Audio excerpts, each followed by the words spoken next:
السلام علیکم، welcome back to YouTube channel Z pesticide. بسم اللہ الرحمن الرحیم۔ آج کا ہمارا ٹاپک ہے کہ پاکستان میں گنے کی کیا اہمیت ہے، امپورٹنس آف شوگر کین ان پاکستان۔ تو جیسا کہ آپ جانتے ہیں کہ گنا پاکستان کی ایک نقد آور اور انتہائی اہمیت کی حامل فصل ہے، اور گنے کی جو فصل ہے وہ کہ گڑ، چینی اور شکر بنانے کے لیے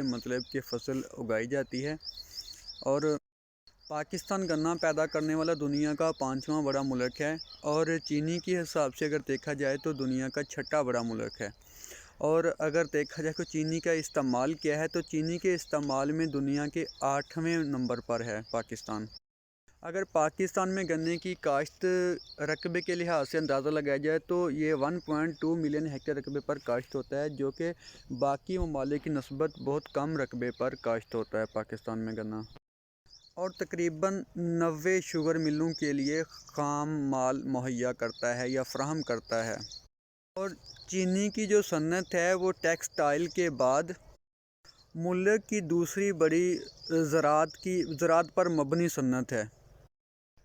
اور پاکستان اور دنیا کے کئی ممالک میں جو گنا ہے وہ ایک صنعتی اور ایک نقد آور فصل بھی ہے، اور یہ دنیا میں سطح سمندر کے قریب گرم اور خشک جگہ سے لے کر اونچی بلندیوں پر نم اور ٹھنڈے ماحول پر مختلف آب و ہوا میں اگایا جاتا ہے۔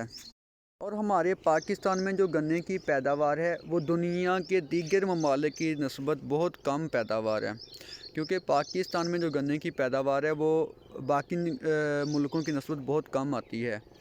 اس میں ہمارا زراعت کا جو نظام ہے وہ بھی آپ اس کو کہہ لیں کہ صحیح طرح سے نہیں ہے، مناسب نہیں ہے، نامناسب ہے۔ اور جو گنے کی پیداوار ہمارے ملک پاکستان میں کم ہے، اور اس کم پیداوار کی جو بنیادی وجہ ہے وہ پانی کی قلت ہے۔ اس کے علاوہ آپ یہ بھی کہہ سکتے ہیں کہ جو زیادہ پیداوار دینے والی اقسام ہے اس کی کمی ہے، اور کھادوں اور زرعی ادویات کی نامناسب استعمال بھی ہے۔ اس کے علاوہ ہم بات کرتے ہیں کہ جو گنے کی فصل میں جو جڑی بوٹیاں ہوتی ہیں، تو جو جڑی بوٹیاں ہیں ان کا بھی بہت زیادہ کہ آپ کہہ لیں کہ پیداوار کی کمی میں ان کا بھی بہت زیادہ رول ہے، کیونکہ 12 سے 72% جو کہ پیداوار میں کمی آتی ہے وہ جڑی بوٹیوں کی وجہ سے آتی ہے۔ کہ گنے کی فصل میں جو جڑی بوٹیوں کی روک تھام ہوتی ہے وہ 60 سے 120 دن کے اندر اس کی روک تھام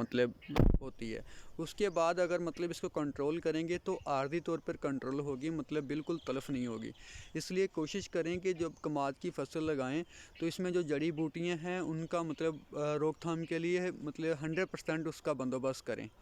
یا پھر آپ ایسا کریں گے 60 سے 120 دن کے اندر اس کو لازمی تلف کر دیں، ورنہ یہ جو ہے پیداوار کی کمی کا سبب بنے گی۔ اور آپ یہی سمجھیں کہ جب گنا کاشت کر لیا یا کرنا ہے 2 سے 4 مہینے کے اندر جو ہے نا اس کی کہ جو تلفی ہے اس کو یقینی بنا لے،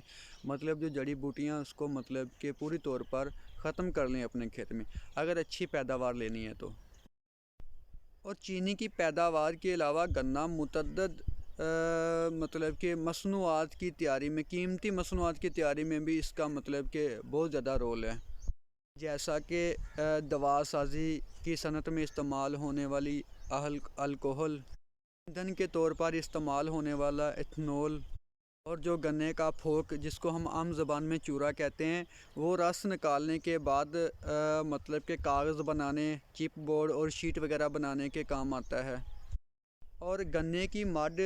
جو کہ نامیاتی مادے کے طور پر استعمال ہوتی ہے، اور زمین کی زرخیزی کے لیے اس کا بہت اہم کردار ہے، اور اس کو اگر زمین میں ڈالیں تو یہ زمین کی زرخیزی کو بڑھاتی ہے۔ تو دوستو آج کا ہمارا یہ ٹاپک تھا، اور کل انشاءاللہ ہم بات کریں کہ جو گنے کی جڑی بوٹیاں ہیں اس کو کیسے تلف کیا جائے، اور انشاءاللہ ہم اس گنے کی فصل کے بارے میں ہی بات کریں گے، اور اس پہ پورا جو کہ ٹاپک ہے وہ وضاحت کے ساتھ بیان کریں گے انشاءاللہ۔